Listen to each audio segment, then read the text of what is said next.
Pa mi smo se prilično, čini mi se, dobro spremili za ovu utakmicu što se tiče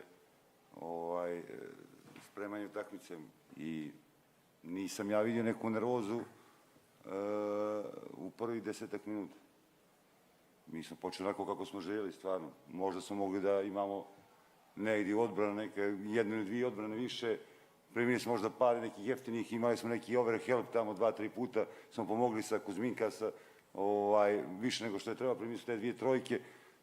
Mi smo krenuli i onda prosto u toj drugoj četvrtini, ne znam zašto, te promašeni penali, te neka konfuzno neko stanje u napadu, to jest mi smo opet već četvrtini primili 22 poena, što nije strašno, ali dali smo 13, tako da smo bili onako prilično konfuzni, promašili bacanja, promašili šuteve otvorene i opet smo otišli, pored svih tih problema, smo otišli sa 8 razlike na poluvreme, što nije strašno, što su dva napada i dvije odbrane.